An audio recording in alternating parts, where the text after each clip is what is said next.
everyone, this is from SEBI IAS Academy. இன்னைக்கு நம்ம Dinamani news பேப்பரில் இருக்கக்கூடிய கரண்ட் அஃபேர்ஸ் பார்க்கலாம். ஃபர்ஸ்ட் பார்த்தீங்க அப்படின்னா கேரளா அல்ல இனி கேரளம் மத்திய அமைச்சரவை ஒப்புதல். ஸோ இந்த டாபிக் பார்த்தீங்கன்னா குரூப் 1 மெயின் சிலபஸ் பேப்பர் 3 பாலிட்டியில் யூனியன் அண்ட் இட்ஸ் டெரிட்டரிஸில் வந்து கவர் ஆகும். ஸோ ஆர்டிகல் 3 பேசிஸில் பார்த்தீங்க அப்படின்னா இந்தியாவில் இருக்கக்கூடிய அந்த மாநிலங்களை பிரிக்கக்கூடிய அந்த அதிகாரம், அதே மாதிரி யூனியன் பிரதேசங்களை ஸ்டேட்ஸாக மாற்றக்கூடிய அதிகாரம், ஸ்டேட்ஸை வந்து யூனியன் பிரதேசங்களாக மாற்றக்கூடிய அதிகாரம், அதே மாதிரி இருக்கக்கூடிய வந்து பேரை சேஞ்ச் பண்ணக்கூடிய அதிகாரம் வந்து யாருக்கு இருக்குன்னா பாராளுமன்றத்திற்கு மட்டுமே இருக்கிறது. அதை சொல்லக்கூடிய ஆர்டிக்கிள் தான் ஆர்டிக்கிள் 3. ஸோ இது பார்த்தீங்க அப்படின்னா கேரளா வந்து 2024ஆம் ஆண்டு வந்து கேரளா லெஜிஸ்லேட்டிவ் அசம்பிளியில் வந்து ஒரு தீர்மானம் கொண்டு வந்திருப்பாங்க. அதாவது கேரளா அப்படிங்கிறத கேரளம் அப்படின்னு சேஞ்ச் பண்ணணும் அப்படிங்கிறதுக்காக. ஸோ இதை பார்த்தீங்க அப்படின்னா சென்ட்ரல் கவர்மெண்ட்டுக்கு சென்ட் பண்ணியிருப்பாங்க. அதற்காக தான் பார்த்தீங்க அப்படின்னா டெல்லியில் இருக்கக்கூடிய அந்த பிரதமர் அலுவலகம், அதாவது சேவா தீர்த்தில் வந்து அமைச்சரவை கூட்டத்தில் அதற்கான ஒப்புதலை வந்து வழங்கியிருக்காங்க. ஸோ இதற்கான ப்ரொசீஜர் பார்த்தீங்க அப்படின்னா பிரசிடென்ட் இந்த மசோதாவை ஸ்டேட்ஸ் வந்து பரிந்துரை பண்ணுவாங்க. ஸ்டேட்ஸ் வந்து ரிப்ளை பண்ணணும்னு அவசியம் கிடையாது. பண்ணினாலும் பண்ணலைனாலும் அதை என்ன பண்ண முடியும்னா பாராளுமன்றத்தில் வந்து சிம்பிள் மெஜாரிட்டியில் வந்து பாஸ் பண்ணுவாங்க. ஸோ இப்போ நார்மலாக பார்த்தீங்க அப்படின்னா கான்ஸ்டியூஷனில் என்ன சேஞ்சஸ் பண்ணணுன்னாலும் ஆர்டிகல் 368 தான் யூஸ் பண்ணணும். ஆனால் நம்ம கான்ஸ்டியூஷன்லேயே ஆர்டிகல் 4ல் வந்து என்ன சொல்லப்பட்டிருக்கு அப்படின்னா ஆர்டிகல் 2ஐயும் 3ஐயும் நம்ம யூஸ் பண்ணும்போது சிம்பிள் மெஜாரிட்டி வந்து யூஸ் பண்ண போதும். அதாவது பாராளுமன்றத்தில் வந்து 50% மெம்பர்ஸ் வருகை தந்தால் போதும். அதில் வந்து மெஜாரிட்டி மெம்பர்ஸ் வந்து ரெசல்யூஷனை பாஸ் பண்ணாலே அது என்னவா மாறும்னா பில் வந்து சட்டமாக மாறும்.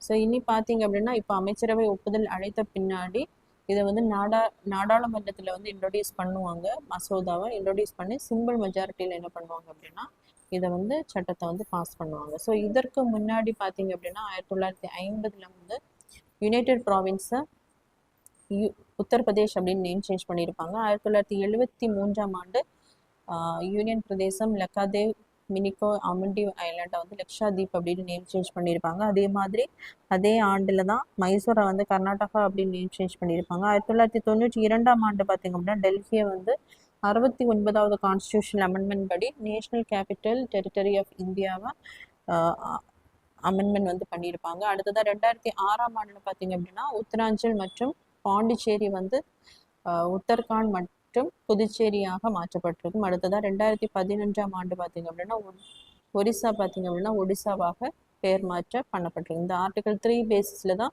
இந்த சேஞ்சஸ் எல்லாமே பாராளுமன்றம் வந்து பண்ணுவாங்க. நெக்ஸ்ட் பார்த்திங்க அப்படின்னா தாமதமாகும் ககன்யான். ஸோ இந்த டாபிக் பார்த்திங்கன்னா group 1 main syllabus paper 3 science and டெக்னாலஜியில் வந்து கவர் ஆகும். ஸோ ககன்யான் அப்படிங்கிறது இந்தியாவிலிருந்து விண்வெளிக்கு மனிதர்களை அனுப்பக்கூடிய திட்டம்.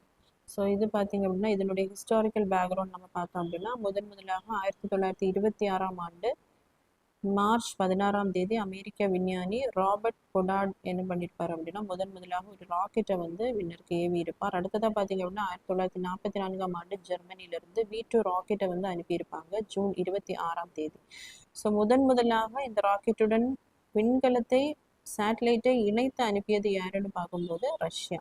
ஸோ 1957ஆம் ஆண்டு பார்த்திங்க அப்படின்னா ஸ்புட்னிக் 1 அப்படிங்கிற அந்த விண்கலத்தை வந்து அக்டோபர் 14ஆம் தேதி வந்து அனுப்பியிருப்பாங்க ரஷ்யா. ஸோ அடுத்ததாக அதே ஆண்டு நவம்பர் 3ஆம் தேதி பார்த்திங்க அப்படின்னா ஸ்புட்னிக் 2 அப்படிங்கிற விண்கலத்தை அனுப்பியிருப்பாங்க. இதில் பார்த்திங்க அப்படின்னா லைக்கா அப்படின்னு சொல்லக்கூடிய ஒரு டாகையும் விண்வெளிக்கு வந்து அனுப்பியிருப்பாங்க. அடுத்ததாக 1961ஆம் ஆண்டு ஏப்ரல் 12ஆம் தேதி பார்த்திங்க அப்படின்னா ரஷ்யா யூரி ககாரின் அப்படிங்கிற ஒரு மனிதரை வந்து விண்வெளிக்கு முதலாக அனுப்பியிருப்பாங்க. 1963ஆம் ஆண்டு நவம்பர் 21 பார்த்திங்கன்னா இந்தியா வந்து முதலாக சோதனை ராக்கெட்டை வந்து விண்வெளிக்கு வந்து அனுப்பியிருப்பாங்க. 1969ஆம் ஆண்டு ஜூலை 16ஆம் தேதி அமெரிக்காவிலேருந்து பார்த்திங்க அப்படின்னா அப்பல்லோ 11 மிஷனில் வந்து மனிதர்களை வந்து விண்வெளிக்கு அனுப்பியிருப்பாங்க. ஸோ 2 மனிதர்கள் யாருன்னான்னு பார்க்கும்போது Neil Armstrong and Edwin Aldrin. So July 20ஆம் தேதி தான் நீல் ஆம்ஸ்ட்ராங் வந்து முதலாக நிலவில் வந்து காலடி எடுத்து வைத்திருப்பார். ஸோ அடுத்ததாக பார்த்திங்கன்னா நம்ம நாட்டிலேருந்து முதலாக ராகேஷ் சர்மா அவர்கள் ரஷ்யாவினுடைய சோயூல் D11 அப்படிங்கிற விண்கலத்தில் வந்து 1984ஆம் ஆண்டு ஏப்ரல் 3ஆம் தேதி விண்வெளிக்கு வந்து பயணம் செஞ்சிருப்பார். அடுத்து இரண்டாவதாக பார்த்தீங்க அப்படின்னா ககன்யான் திட்டத்தில் இருக்கக்கூடிய சுபான்ஸ்ரீ சுக்லா அவர்கள் யுஎஸ்னுடைய ஆக்சியம் 4 அப்படிங்கிற விண்கலத்தில் 2025ஆம் ஆண்டு ஜூன் 25ஆம் தேதி விண்வெளிக்கு சென்று 20 நாட்கள் அங்கே பயணம் செஞ்சுட்டு இங்கே திரும்பி வந்திருக்காரு. ஸோ நம்மளுடைய இந்த ககன்யான் திட்டம் பார்த்திங்க அப்படின்னா 2017ஆம் ஆண்டு ஐஎஸ்ரோவின் தலைவராக இருந்த மாதவன் நாயர் வந்து முதலாக முன்மொழிஞ்சிருப்பார். அதற்கான ஒப்புதலும் 2009ஆம் ஆண்டு வந்து வழங்கப்பட்டிருக்கும். ஆனால் 2018ஆம் ஆண்டு தான் பார்த்திங்க அப்படின்னா அதற்கான அதிகாரப்பூர்வ ஒப்புதல் வந்து வழங்கப்பட்டிருக்கும். ஸோ இதற்கு முன்னாடி ரஷ்யா, யூஎஸ் மற்றும் சைனா இந்த 3 நாடுகள் தான் விண்வெளிக்கு வந்து மனிதர்களை வந்து அனுப்பியிருக்காங்க. ஸோ நம்ம ககன்யான் திட்டம் சக்ஸஸ்ஃபுல்லாக முடிஞ்சதுன்னா நம்ம வந்து 4வது நாடாக இருப்போம். ஸோ 2027ஆம் ஆண்டில் தான் இந்த ககன்யான் திட்டத்தை வந்து செயல்படுத்த போகிறாங்க. 400 கிலோமீட்டர் பூமியிலிருந்து 3 நாட்கள் வந்து விண்வெளிக்கு பயணம் செய்யக்கூடிய திட்டம். இதற்காக பார்த்தீங்க அப்படின்னா 4 பேர் வந்து செலக்ட் பண்ணியிருக்காங்க. பிரசாந்த் நாயர், அஜித் கிருஷ்ணன், அங்காட் பிரதாப், அதே மாதிரி சுபான்ஸ்ரீ சுக்லா. ஸோ இதற்கு இவங்களை அனுப்புறதுக்கு முன்னாடி பார்த்தீங்க அப்படின்னா 3 ஆளில்லா அந்த சோதனை விண்கலத்தை வந்து விண்வெளிக்கு அனுப்ப இருக்காங்க. ஸோ அதில் பார்த்தீங்க அப்படின்னா பயோமித்ரா அப்படின்னு சொல்லக்கூடிய ஒரு ரோபாட்டையும் அனுப்பி செக் பண்ணி பார்க்க போகிறாங்க. ஸோ இந்த ககன்யான் மிஷன் வந்து முடிவடைந்த பிறகு பார்த்தீங்க அப்படின்னா 2035ஆம் ஆண்டு இன்டர்நேஷ்னல் ஸ்பேஸ் ஸ்டேஷன் மாதிரியே இந்தியாவுக்கான அந்த இன்டர்நேஷ்னல் ஸ்பேஸ் ஸ்டேஷனை வந்து அமைக்க இருக்காங்க. அதனுடைய பேர் பார்த்தீங்க அப்படின்னா Bharatiya Antariksh station. So next பார்த்தீங்க அப்படின்னா பாப்டா விருது வென்ற மணிப்பூரி திரைப்படம். ஸோ இந்த டாபிக் பார்த்தீங்கன்னா group 1 main syllabus paper 2 international award and ஹானர்ஸில் வந்து கவர் ஆகும். ஸோ பிரிட்டனுடைய அந்த உயரிய திரைத்துறை விருது பார்த்தீங்க அப்படின்னா பாப்டா. ஸோ அந்த விருது பார்த்தீங்க அப்படின்னா மணிப்பூரியில் உருவாக்கின ஒரு திரைப்படத்திற்கு வந்து கிடச்சிருக்கு. ஸோ எந்த படம் அப்படின்னு பார்க்கும்போது பூங் அப்படிங்கிற திரைப்படத்திற்கு தான் கிடச்சிருக்கு. ஸோ எந்த பிரிவில் அப்படின்னு பார்க்கும்போது சிறந்த குழந்தைகள் மற்றும் குடும்ப திரைப்பட பிரிவில் தான் இந்த விருதானது வழங்கப்பட்டுள்ளது. ஸோ இது பார்த்தீங்க அப்படின்னா முதல் இந்திய படம், இந்த விருதை பெறக்கூடிய முதல் இந்திய படம். ஸோ இதனுடைய கதையை பார்த்தீங்க அப்படின்னா ஒரு சிறுவன் பூங் வந்து காணாமல் போன தனது தந்தையை தேடி செல்லும் ஒரு உணர்ச்சிகரமான பயணத்தை எடுத்து கூறக்கூடியதான் இந்த திரைப்படம். ஸோ அடுத்ததாக பார்த்தீங்க அப்படின்னா சிறுமிகளுக்கு இலவச கருப்பை வாய் புற்றுநோய் தடுப்பூசி திட்டம். ஸோ இந்த டாபிக் பார்த்தீங்கன்னா group 1 main syllabus paper 2 social இஷ்யூஸில் ஹெல்த் கேர் ப்ரோக்ராம்ஸ் இன் இந்தியாவில் வந்து கவர் ஆகும்.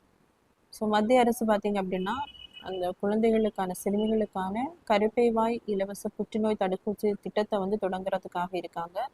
ஸோ இந்த கருப்பை வாய் புற்றுநோய் அப்படிங்கிறது ஒரு வைரஸ்னால பரவக்கூடிய ஒரு புற்றுநோய், ஹியூமன் பேப்பிலோமா வைரஸ். ஸோ இந்த தடுப்பூசி வந்து எந்தெந்த ஹியூமன் பேப்பிலோமா வைரஸ் ஸ்ட்ரெயினுக்காக கொண்டு வராங்க அப்படின்னு பார்க்கும்போது 16, 18, 6 மற்றும் 11. ஸோ இது பார்த்தீங்க அப்படின்னா அதிகமாக பாதிப்பை ஏற்படுத்தக்கூடிய அந்த ஸ்ட்ரெயின். ஸோ அதற்காக தான் இந்த தடுப்பூசி திட்டத்தை வந்து மத்திய அரசு வந்து செயல்படுத்த இருக்காங்க. ஸோ அந்த தடுப்பூசியினுடைய பேர் பார்த்தீங்க அப்படின்னா கார்டசில். இது பார்த்தீங்க அப்படின்னா ஒரே ஒரு முறை செலுத்தினால் போதும். இந்தியாவில் பார்த்தீங்க அப்படின்னா ஒரு வருடத்திற்கு வந்து 80,000 பேர் வந்து இதனால இந்த கருப்பை வாய் புற்றுநோயால் பாதிக்கப்படுறாங்க. அதில் 42,000 பேர் பார்த்தீங்க அப்படின்னா உயிரிழக்கிறார்கள். ஸோ இது தவிர 160 நாடுகள்னு பார்த்தீங்க அப்படின்னா இந்த தடுப்பூசி திட்டமானது செயல்படுத்தப்பட்டு வருகிறது. ஸோ மத்திய அரசு செயல்படுத்துறதுக்கு முன்னாடியே பார்த்தீங்க அப்படின்னா நம்ம தமிழ்நாடு அரசு வந்து ஜனவரி 27, 2026ஆம் தேதி இந்த கருப்பை வாய் தடுப்பூசி புற்றுநோய் தடுப்பூசி திட்டத்தை வந்து தொடங்கி இருப்பாங்க. ஸோ எந்தெந்த மாவட்டங்கள் அப்படின்னு பார்க்கும்போது அரியலூர், பெரம்பலூர், திருவண்ணாமலை, தர்மபுரி இங்கே பார்த்தீங்க அப்படின்னா அதிகமாக இந்த புற்றுநோயானது இருக்கக்கூடிய அந்த மாவட்டங்களை தேர்ந்தெடுத்து தான் முதலாக என்ன பண்ணுறாங்கன்னா இங்கே வந்து செயல்படுத்த இருக்காங்க.